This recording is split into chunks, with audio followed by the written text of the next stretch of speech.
World War III just got way worse. Oh boy, ladies and gentlemen, it seems as though that the US-Iran war has gotten so much more worse, and we are now verging on into territories of which we cannot retreat from. What the This is freak? bad. The US-Iran war is widening fast. Why the American government keep going into war with the Middle Eastern? What started as a conflict between 3 countries has now dragged a staggering 13 into the fallout. And I just gotta say, after seeing and absorbing various medias related to this war, I now have a better understanding as Bro, have y'all been watching medias related to the war? I know I have not to why until all these countries like and regions now. are involved, and that's because Iran is crashing out. Basically, they're threatening to destroy the Strait of Hormuz, which is basically, quickly summed it up, is a waterway necessary to transport vital energy supplies like oil. In fact, based off of what I heard, 20% of all the global oil transported is transported through this strait. And many Asian and European countries use this for their energy production to keep their societies alive, essentially. So if that is threatened, a lot of countries will starve in under a year. And Iran is basically saying, hey, continue with this war. You'll see just how far we're willing to go. We will starve you out. And today marked a major escalation because Iran struck UK military bases in Cyprus, meaning for the first time this war has now officially touched European territory. And they're only doing that because basically they've also said any country within their perimeter, their radius, that their ballistics missiles can reach, they will be attacking US military bases because, hey, you're in cahoots with the USA.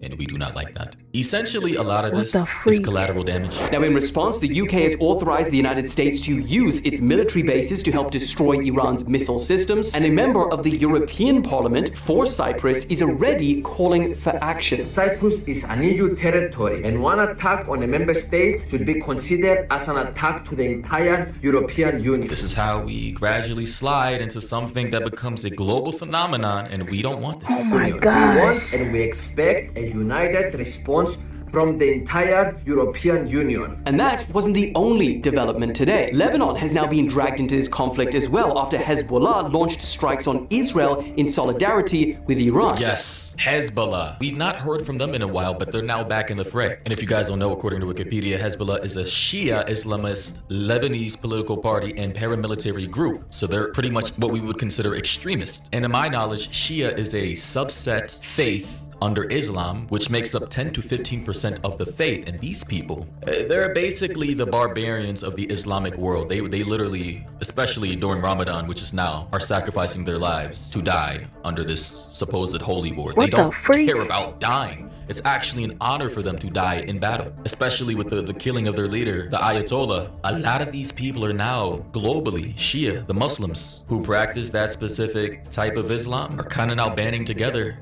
and are trying to F shit up. Honestly, this is very dangerous. And it's funny, someone in the comment section said, we were so close, bro, with an image of GTA. I mean, hey man, another person said, imagine World War III starting because a guy wanted to cover up his files. Wink, wink. I'm sure you guys all understand what that's about. Bro, yes, bro. Like that dude said, every 7 to 12 years, they have to find a common group to fight. Because the racism began so high in America, they have to find a common enemy so we can distract ourselves from fighting each other to fight somebody else. And that's what this war is doing. But it's just sad that we are now being dragged into a potential global war because of one First it was Diddy, now it's Epstein, and now the big one, the war. Tiny little city in the desert who can't stop beefing with Muslims. It's amazing. Solidarity with Iran. Meanwhile, Qatar and Saudi Arabia were pulled in a pretty major way after a number of their energy facilities were hit. Qatar, which supplies around 20% of the world's liquefied natural gas, they were forced to suspend their operations. And the same goes for Saudi. Their largest oil refinery had to temporarily halt production after a large fire broke out.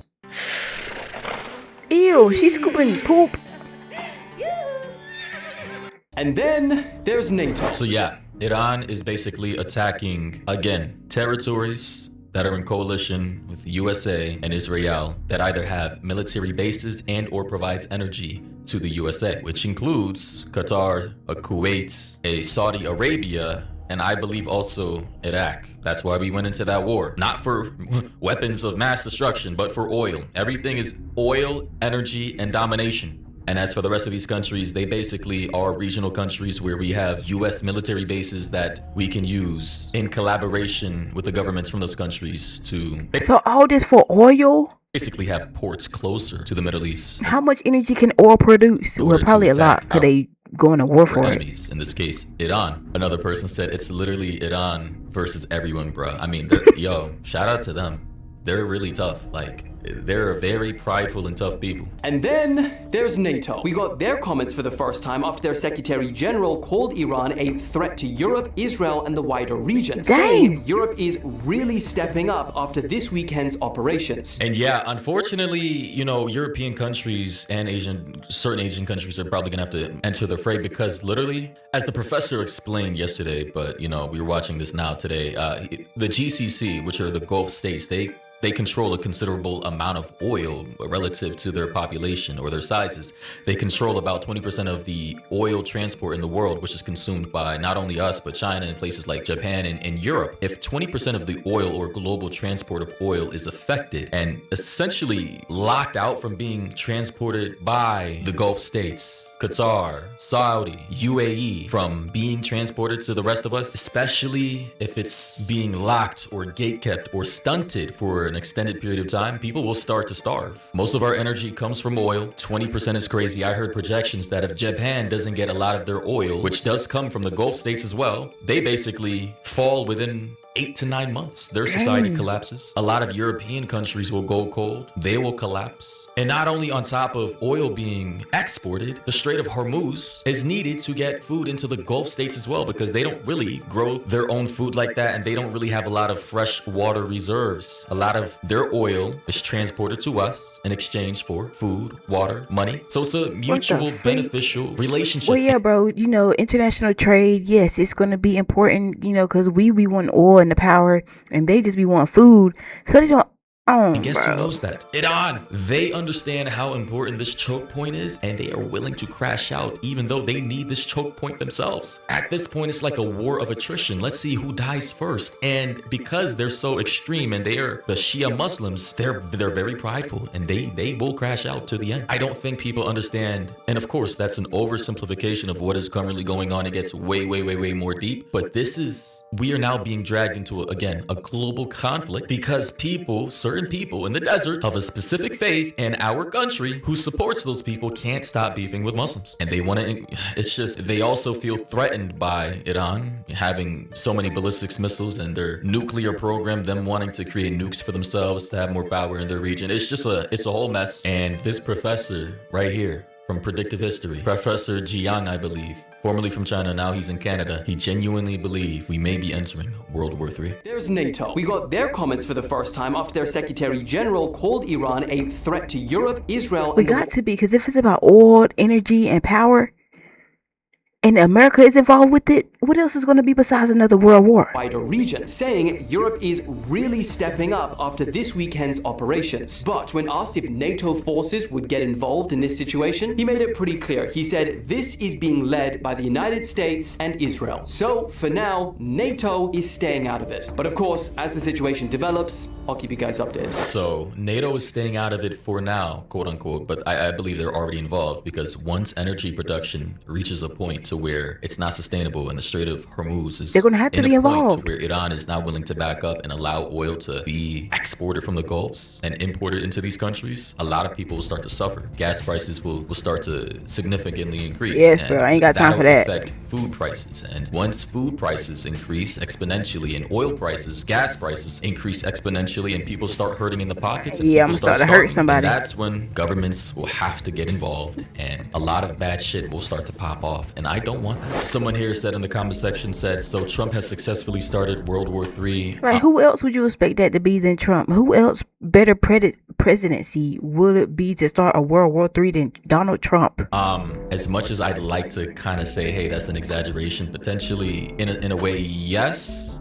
but indirectly by supporting Israel in their efforts to try and destroy Iran. And I want people to understand, it's not because Israel is kind-hearted and they're they care about the people of Iran and they want to destroy an oppressive regime. No, they couldn't, like, they don't care. They didn't just all of a sudden gain a new set of morals. It's because they want regime change so that they can insert their own politicians to have control of Iran. It's all about control and power. In collaboration with the US so that they can have more power. And so that Iran is no longer a threat and that they can have more regional control over the Gulf states. Expansion, more oil, more power. And supposedly this whole thing is supposed to die down in like 4 to 5 weeks. So I heard. Hopefully that happens. But it does not look like Iran is backing down. It looks like they're willing to fight to the bitter end. So we'll see what happens. But if you guys want a better understanding, somewhat, sort of, about why we are where we are now, go check out Predictive History on YouTube. Game Theory number 9, the US-Iran War. It should really be titled the US-Israel-Iran War. You know, in that video, it'll talk about the Strait of Hormuz, how important it is, how we got here, why, when, future projections, etc. Someone said, how North Korea waiting for anything to fly their way. That's crazy. Anyways, we'll see what happens. Catch you guys in the next one. Bro, hopefully it's not the war starting, but if it is, GG's chat.